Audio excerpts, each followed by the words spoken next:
Welcome to A Canadian Investing in the U.S., a podcast and YouTube channel focused on Canadians buying real estate with host Glen Sutherland. Welcome to a new episode of A Canadian Investing in the U.S. with Glen Sutherland. This week, my guest is Joel Friedland. Joel, you want to first start off by giving everybody a bit of an introduction to yourself? Sure. I'm a 66-year-old industrial real estate investor, and I've been in industrial real estate since graduating from college at the University of Michigan in 1981. So if you figure that out, I believe it's 44 years of investing in Chicago area industrial buildings, Class B buildings, smaller buildings, not these giant ones that you see along the highway when, like the Amazon. Those buildings are different. Those are Class A. They're much larger. And I do my deals these days, and I'm going to give you the background on why, with virtually zero debt, no bank. Almost 3 out of 4 deals are zero debt. 1 out of 4, we might borrow money, but we have an absolute maximum loan to value ratio of 30%. And like, honestly, that's a shocking sort of number because typical real estate investors are trying to typically leverage as much as possible, put as little down as possible. And anytime I've heard about people going into, investing where they're not putting any debt or very little debt on is typically because they're buying an asset class that isn't lendable. But you're talking about industrial, which is completely lendable. So why not put debt on? So it's a really great question, and the answer is mental health. Yeah, I get that. Right. Okay. In my 44 years in the business, I started out as an industrial real estate broker working for a family business. It was not my family, but a father, 2 sons, and a daughter here in Chicago who taught me how to do leasing and management and sales as an industrial real estate broker, representing landlords of manufacturing buildings and distribution buildings, and representing tenants and buyers who are owners of companies that make stuff and distribute stuff. Okay. Wonderful family. I'm still close with them. But after 10 years, I went out and started my own business doing the same thing. I wasn't part of their family. So then they weren't inviting me to be another brother. But as much as I love them, I had to decide for myself that it was time to be a little more entrepreneurial. And during the period I was with them, there was one downturn. And then while on my own doing industrial real estate in the next 35 years, I ended up going through 3 downturns. And the 2008 downturn, as everybody knows, was devastating. I had 50 buildings worth hundreds of millions of dollars. I had debt on all of them, and I had guarantees on all of them at banks. I was at 7 banks. And there's a saying, which is true, that the borrower is a slave to the lender. And what happened was when 10 of my 50 buildings were not performing, the banks put me in their workout department, and I learned what it meant to be in a position of panic and devastation.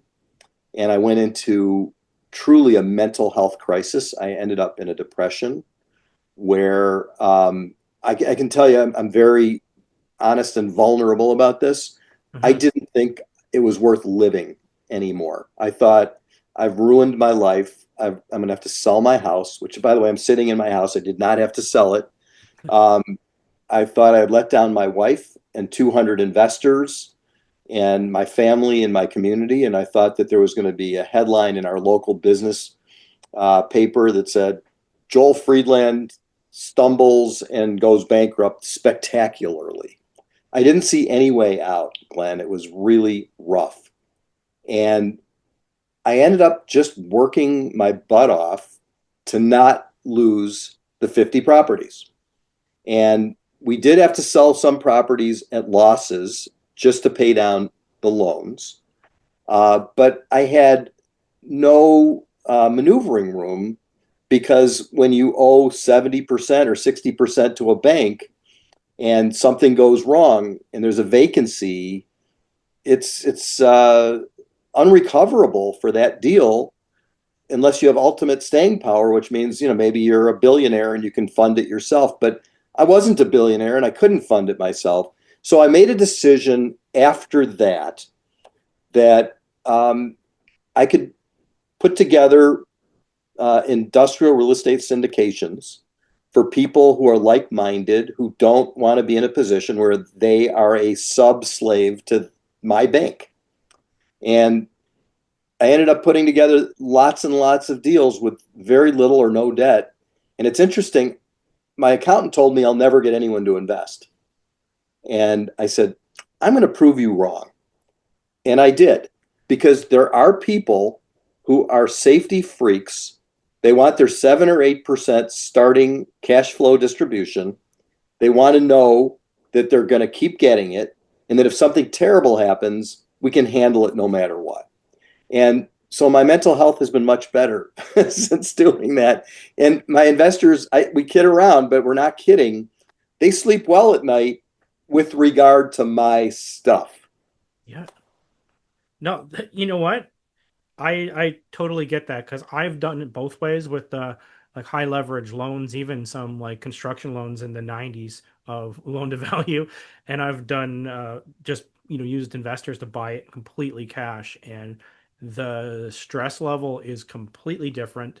The options you have even for exit strategies are completely different. So I totally get it. I do have a question though. When you were saying that, because you said you had to sell off some properties to pay off the other loans. So I guess it depends on how this is structured. If you're a fund, you could do that. But in my mind, if you're thinking about like a syndication, if you're doing it that way, I guess it depends on how you have this all structured, if it's a joint venture or whatever it is.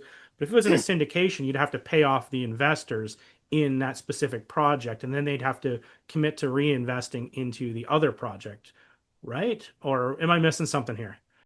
Are you looking to invest in the US? Are you looking for a coach that has been doing this for much more than 1 year? In fact, doing this for almost 10 years? Do you want to do one-on-one calls? Do you want to actually have someone looking at your deals and actually thinking and worrying about your projects? If that's of interest to you, I'd love to get on a phone call with you. Go to glensutherland.com or at canadianinvestingintheusa.com and schedule a call. We'll just do a quick 15 minutes, see if it works for you. Well, every one of my deals stands on its own. Yeah. And each deal has a different group of investors. And so no matter what happens, each deal needs to be treated separately and on its own. I can't take money from one deal and use it for another deal. That is actually, that's fraud. Yeah, exactly. And that's people go to prison for doing that. Yes. So every deal has to stand on its own. If you get in trouble at a bank, there's a bank here that's now owned by Fifth Third, but it was called MB Bank. And I had 5 loans there, and one deal was in trouble, real trouble. I had a vacancy. It was 72,000 square feet. And I had a vacancy there because the tenant left. It was a single tenant building. And the carrying cost was $300,000 a year. Whoa. Yeah. Which gets back to why I like to do smaller deals now as opposed to the bigger ones. And it sat vacant for 2 years. And my loan on that property was right around $2.5 million. And so I had to pay the taxes, the insurance, the maintenance, the utilities, and the mortgage. And the problem was that I couldn't pay those things. So I went to the banker and I said, look, I've got 4 good deals. I've got this one bad one. Can you extend the term of the loan and increase the amount to cover what we can't cover? And they said, well, actually, no, it's the opposite of that. We need you to pay it down or sell the building, and we really couldn't care less if you take a loss. we're not here to prop you up. We're here to get paid back. And so you need to pay us back. You need to pay us what you owe us. That $2.5 million loan, we want it paid down by $500,000, or we're going to put you in our default department, which is called the workout department. But interestingly, Joel, the way banks work is if you're in workout with one property with us, we put the whole relationship into workout. And I said, you can't do that. And they said, read your loan document. We can, and we are. Oh my God. So the Laser Pro documents that the banks in the U.S. use, which is a standard loan document used by almost every bank here, has 8 different clauses that allow the bank to do anything they want without us knowing it. Because if you sign the document without reading it, they can put the whole, it's called, there's an insecurity clause. If they feel insecure, they can put the building into default. If they feel like, if there's a third party default, which means if you default on a different loan, interestingly, not only at their bank, but at any bank, if you default on a different loan, they can put you into workout. So all of the buildings at that bank went into workout, and now they increased the rate. They gave me something called a forbearance agreement, which is that thick. If you are in the position of owing money to a lender, I promise you that the 70,000 words in their documents are not in your favor. There's only 10,000 words that tell you that they own you. The other 60,000 are just the basics of the deal. But there's 10,000 words that say, we own you, we own you, we own you, we own you. We can tell you what to do. We can tell you when to do it. We can make you pay this off. We can take the buildings away. We can foreclose. We can do anything. And I decided, I don't want that anymore. That's not for me. Right. If you're younger and you want to take risk and you want to put 70% debt on a property, do it. And I'm not saying that people who invest in syndications should only do debt-free deals, but I'm saying if they go with me, they're stuck with my conservative, nobody's going to be telling us that we're their slave to their bank. It's just not going to happen. We're going to make the decisions of what's best for our building and our investors by not being beholden to the lender.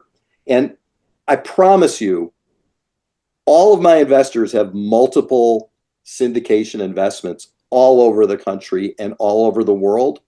Nobody else does debt-free. And I'm not saying they should, but I do it because it's good for me. It's good for my people who are similar minded. Have you ever heard of Seth Godin? Yep. Okay. Seth Godin had a book called The Purple Cow. Yep. And what he would say is something to be remarkable, the word remarkable means it's something worth remarking about. If you were driving by a farm and you saw black cows and spotted cows and brown cows and white cows, you'd say that's normal. If you ever saw a purple cow, you would pull over to the side, you'd pull out your phone and you'd take a picture and you would tell everyone in the world that you know about something called a purple cow that you've never seen before that you drove by. Yeah. A debt-free syndication deal is a purple cow. So people see it and they say, oh, I've never heard of that before. And some people don't like it and some people love it. And I've got this very small group of people who love it. And so I call this the purple cow. I love it. So like I understand underwriting properties for debt. If you're underwriting a property without debt, is it different?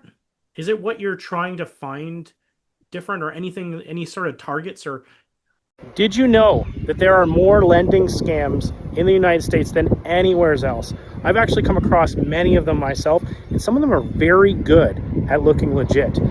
If you're interested in a list of lenders, please go to my website and get a list of verified lenders at CanadianInvestingInTheUSA.com/lenders. No, it's the same buildings. It's just structured differently. we could buy, we're buying a building next week. It's $4 million. Yeah. And it's a 7.5% starting yield, and the rent goes up every year. And we project that the return will be about an average of about an 8.5% over a 10-year period. That's the other thing. We own long-term, because once we find a great building, we don't want to sell it because they're not easy to replace. So that's the other thing that makes us kind of a purple cow, is we don't buy for 3 years or 5 years or 7 years. We buy to own it, collect the rent, watch the rent increase, watch the value increase.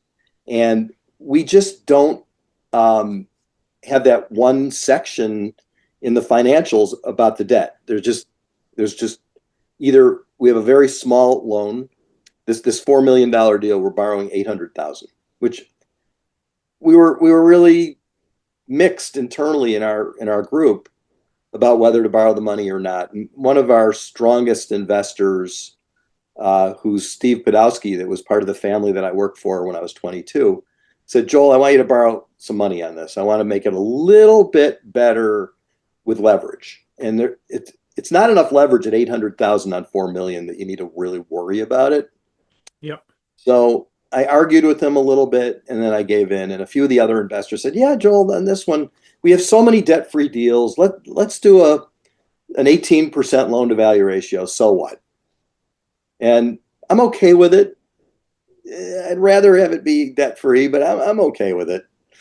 And so that's an example of, we do have the same section in our underwriting as everybody else, where there's principal and interest at the bottom.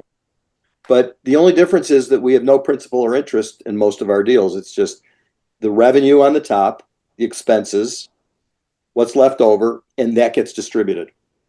Yeah. And like what, I can't think of the guy's name. You just said, I think it was Steve. Steve, yeah. Yeah.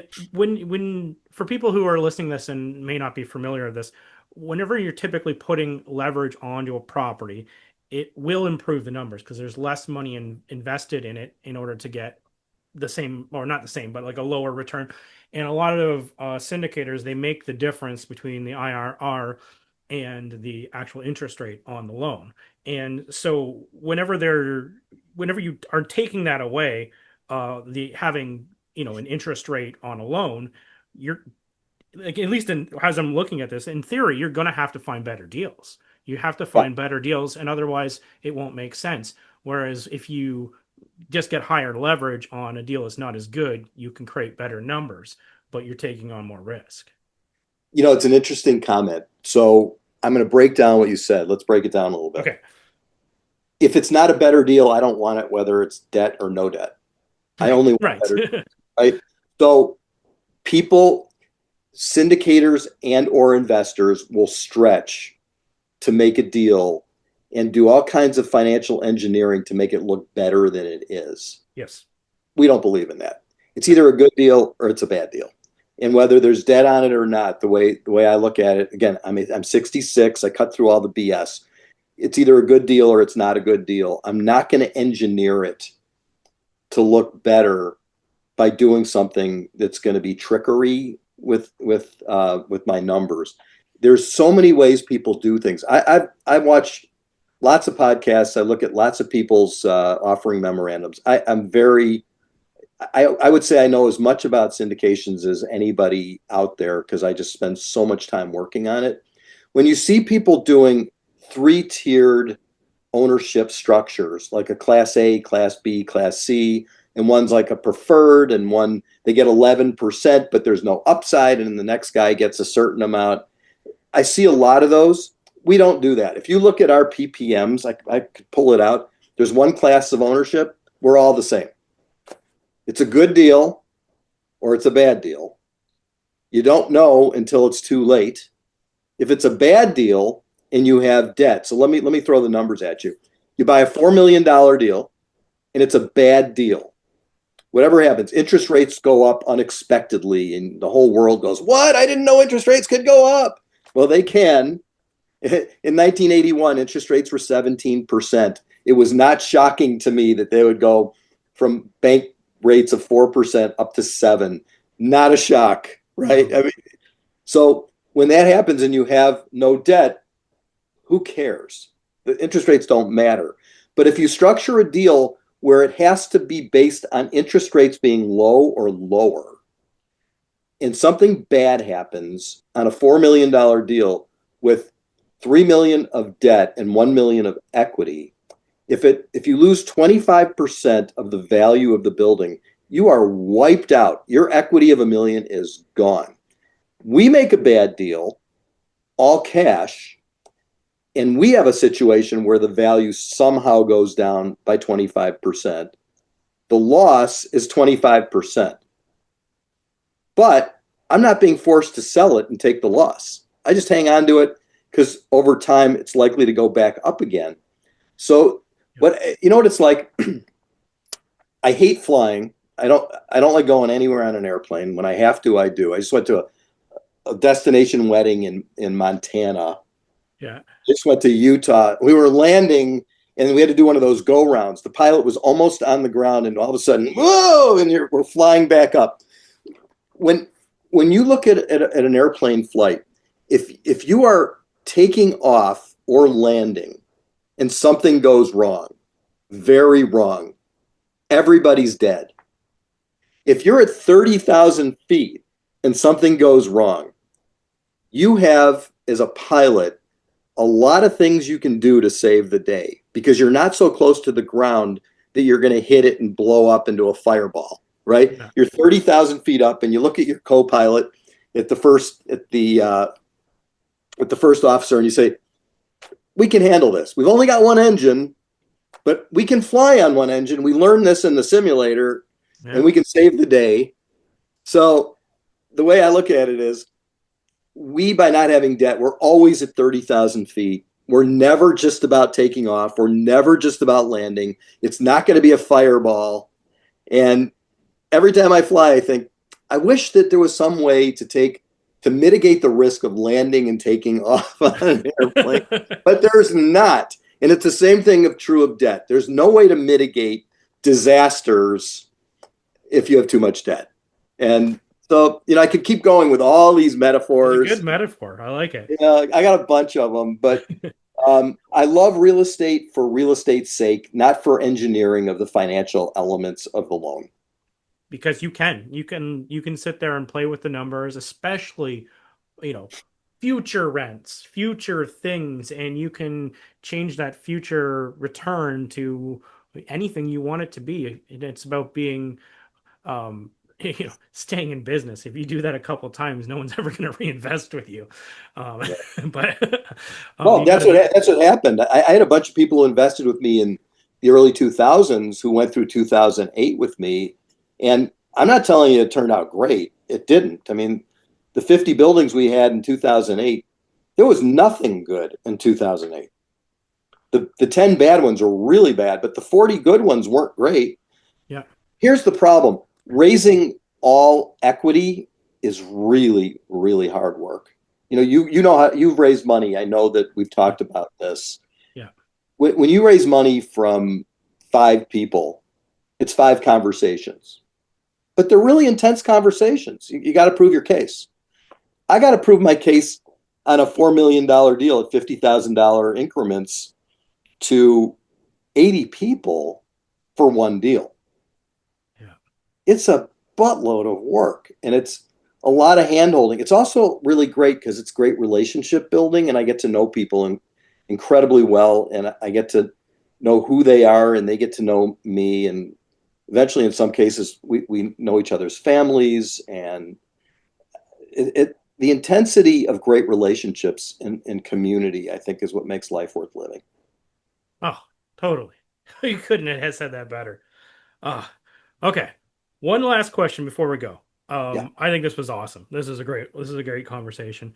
I wrote this down after, and I never found a spot to ask you the question, but I'm like, before I let him go, I'm going to have to ask this because some people might be thinking, when you're talking before about the workout, and they make you work out, what, I know that we're really jumping far back. Yeah. What does that mean? Like, what did they make you do?